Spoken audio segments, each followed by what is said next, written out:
عليكم ورحمة الله تعالى وبركاته إخواني أخواتي الكرام متتبعين وزوار قناة تكنو إيليك.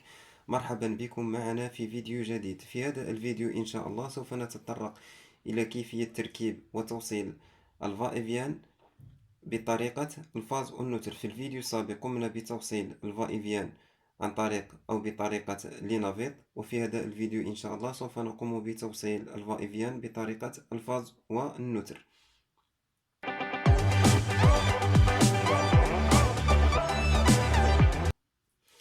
كل ما نحتاج إليه نفس المعدات الفيديو السابق: مفتاحين فائفيان، فاصل للتيار، معدات فك وشد البراغي، ومصباح وحامل للمصباح أودية، ومن طبيعة الحال أسلاك للتوصيل الكهرباء.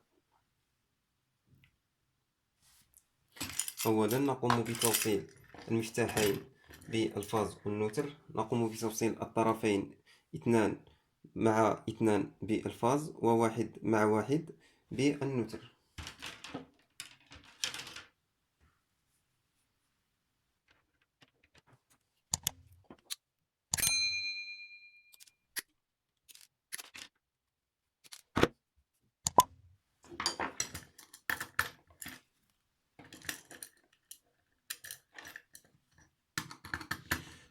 وفي توصيل الطرفين لا يشترط أن نقوم بتوصيل واحد مع واحد وواحد مع اثنان.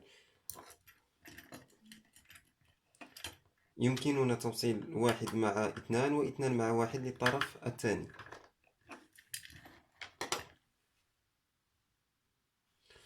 كما نلاحظ هكذا لا يشترط أن نقوم بتوصيل اثنان مع اثنان. في هذه الحالة قمنا بتوصيل اثنان مع واحد.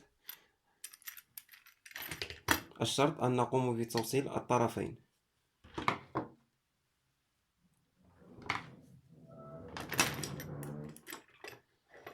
أو بالأحرى أن نقوم بتوصيل البراغي الموجودة بالطرفين.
والآن نقوم بتوصيل الطرفين بالفاز والنوتر.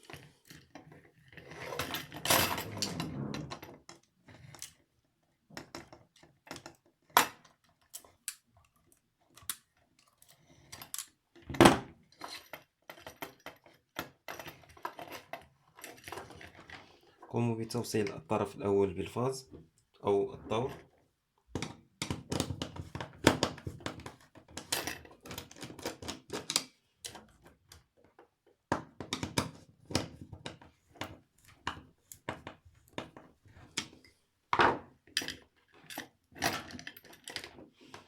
ونقوم بتوصيل الطرف الثاني بالنوتر أو المحايد.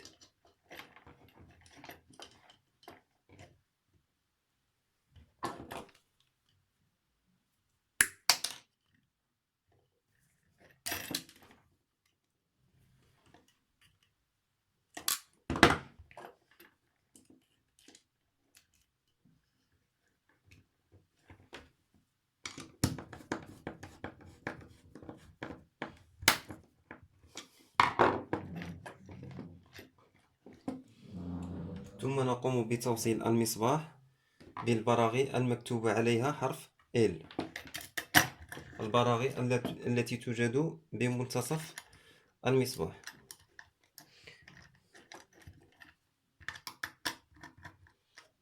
شرط أن تكون مكتوب عليها حرف L.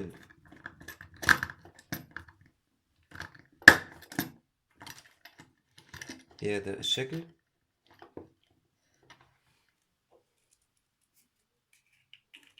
نقوم بتوصيلها بالسلك الأسود لتبقى واضحة.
أحبابي في الله، قمنا بتوصيل المصباح بالسلك الأسود لتبقى مسارات المصباح واضحة. قمنا بتوصيله في المفتاح الأول في البرغي المكتوب عليه حرف L، وقمنا بتوصيل المصباح بالمفتاح الثاني في البرغي المكتوب عليه L، والبرغيين المكتوب عليهم 1 و2 قمنا بتوصيلهم في كلا المفتاحين بالفاز والنوتر.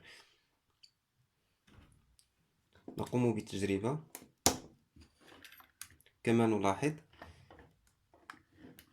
اشتغل معنا المصباح. نقوم بتوقيفه من المفتاح الثاني. نقوم بتشغيل المصباح من هنا نفس الطريقة الأولى.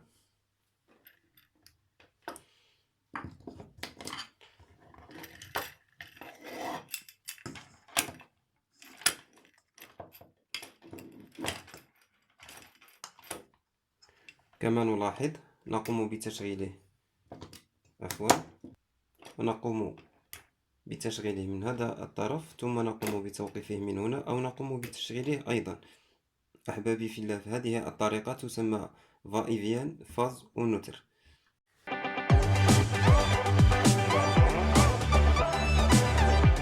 السلام عليكم ورحمة الله تعالى وبركاته. إخواني أخواتي الكرام متتبعين وزوار قناة تكنو إليك، مرحبا بكم معنا في فيديو جديد.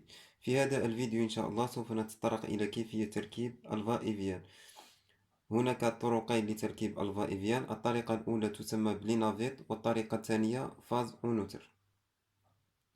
اليوم إن شاء الله سوف نتطرق إلى كيفية تركيب الفا بالطريقة الأولى لينافيت.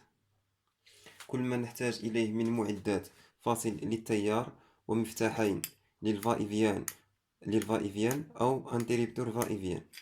ثم نحتاج إلى مصباح، ثم إلى أدوية، ومفك البراغي أو طورنوفيس. نبدأ بتوصيل المفتاحين.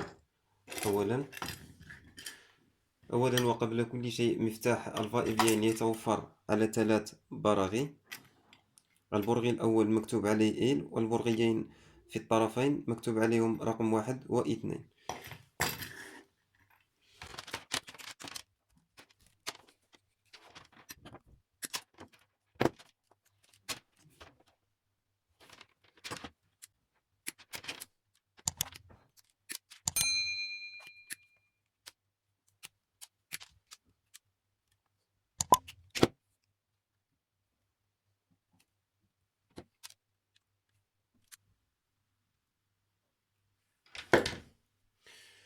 نقوم أولا بتوصيل الطرفين.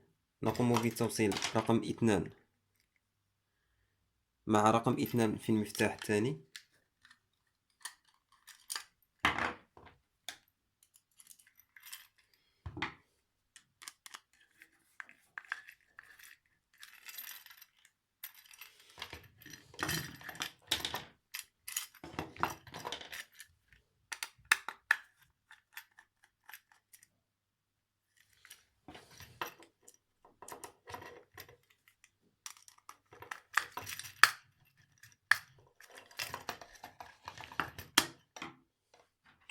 ونقوم أيضا بتوصيل الطرف الثاني رقم 1 مع الطرف الثاني للمفتاح رقم 1.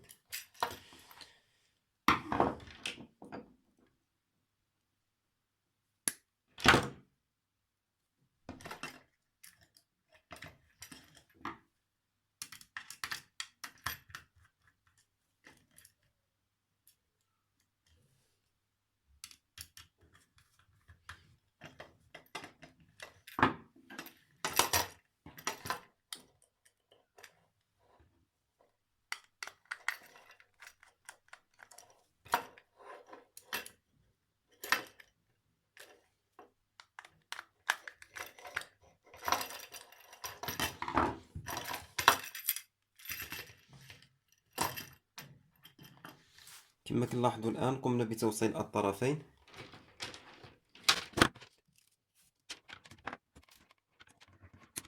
وبعد ذلك نقوم بتوصيل البرغي المكتوب عليه إل بالفاز أو الطور.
ثم نقوم بتوصيل طرف المفتاح الثاني المكتوب عليه إل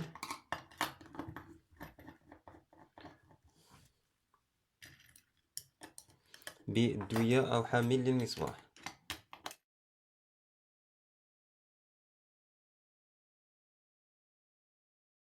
ثم نقوم بتوصيل البرغي الموجود بالوسط المكتوب عليه حرف إل للمفتاح الثاني بالدوية أو حامل للمصباح.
ثم نقوم بتوصيل النتر مباشرة مع الدوية أو حامل للمصباح.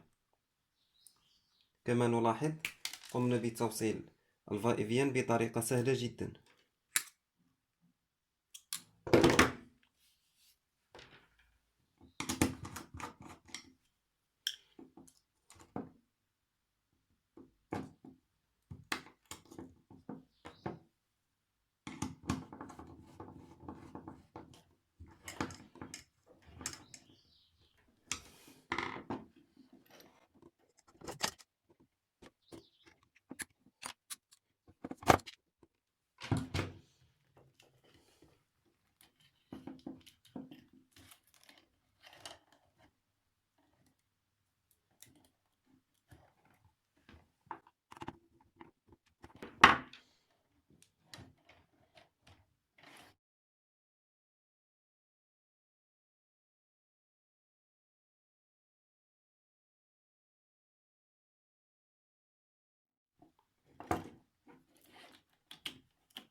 ثم نقوم بتركيب المصباح،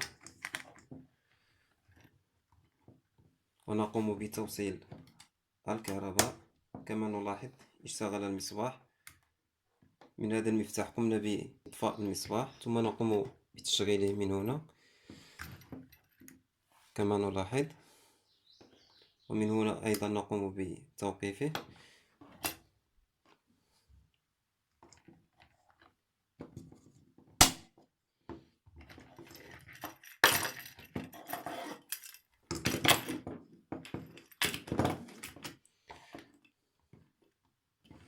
كما نلاحظ قمنا بتركيب الفائفيان بطريقة سهلة جدا.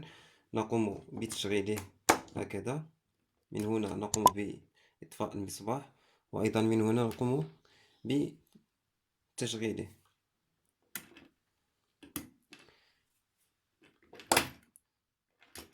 إخواني الكرام، كانت هذه هي الطريقة ديال تركيب مفتاح الفائفيان الطريقة الأولى، وإن شاء الله في الفيديو القادم نقوم بتركيب الفائفيان بطريقة الفاز والنوتر إن شاء الله.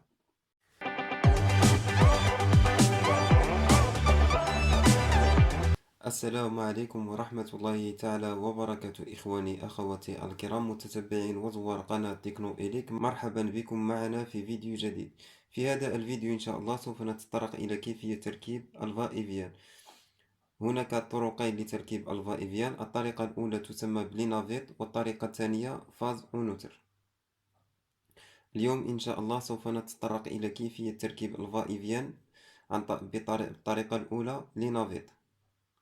كل ما نحتاج إليه من معدات: فاصل للتيار، ومفتاحين للفائفيان أو انتريبتور فائفيان. ثم نحتاج إلى مصباح، ثم إلى أدوية، ومفك البراغي أو طورنوفيس. نبدأ بتوصيل المفتاحين. أولا وقبل كل شيء، مفتاح الفائفيان يتوفر على 3 براغي. البرغي الأول مكتوب عليه إل، والبرغيين في الطرفين مكتوب عليهم رقم 1 و2.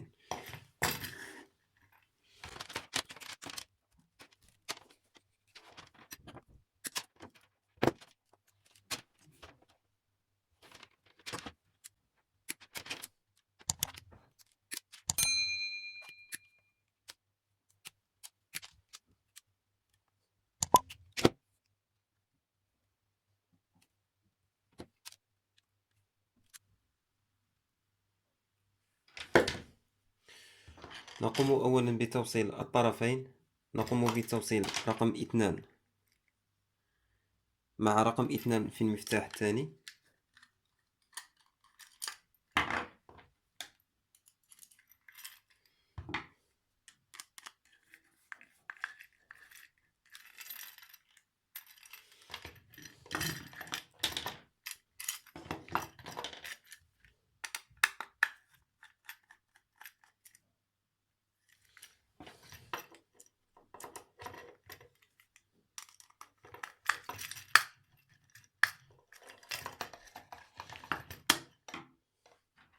ونقوم أيضا بتوصيل الطرف الثاني رقم 1 مع الطرف الثاني للمفتاح رقم 1.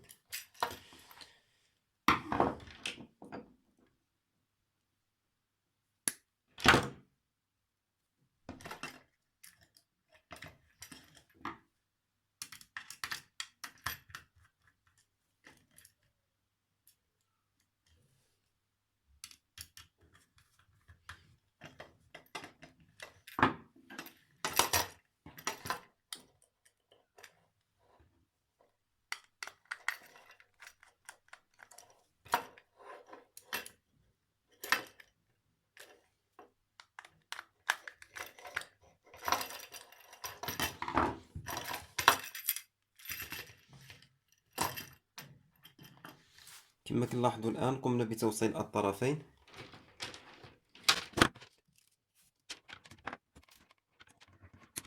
وبعد ذلك نقوم بتوصيل البرغي المكتوب عليه إل بالفاز أو الطور.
ثم نقوم بتوصيل طرف المفتاح الثاني المكتوب عليه L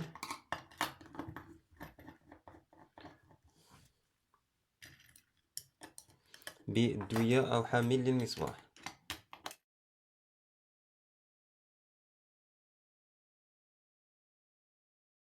ثم نقوم بتوصيل البرغي الموجود بالوسط المكتوب عليه حرف L للمفتاح الثاني بالدوية أو حامل للمصباح.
ثم نقوم بتوصيل النتر مباشرة مع الدوية أو حامل للمصباح.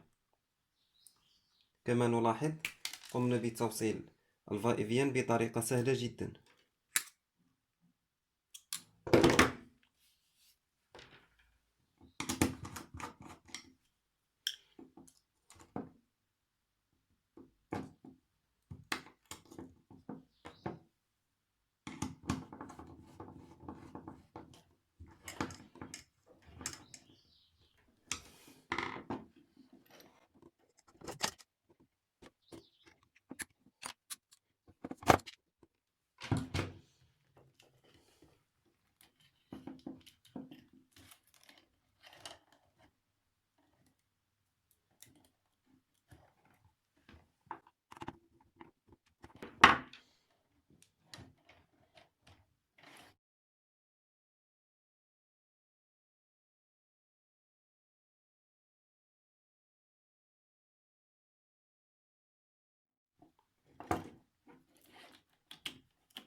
ثم نقوم بتركيب المصباح ونقوم بتوصيل الكهرباء. كما نلاحظ اشتغل المصباح. من هذا المفتاح قمنا بإطفاء المصباح ثم نقوم بتشغيله من هنا كما نلاحظ، ومن هنا أيضا نقوم بتوقيفه.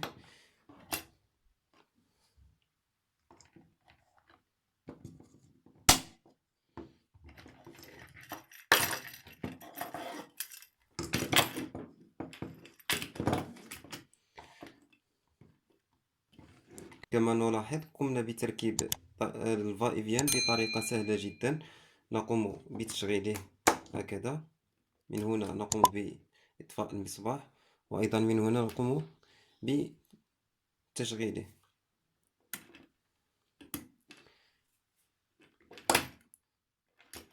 إخواني الكرام، كانت هذه هي الطريقة ديال تركيب مفتاح الفائفيان الطريقة الأولى، وإن شاء الله في الفيديو القادم نقوم بتركيب الفائفيان بطريقة الفاز والنوتر إن شاء الله.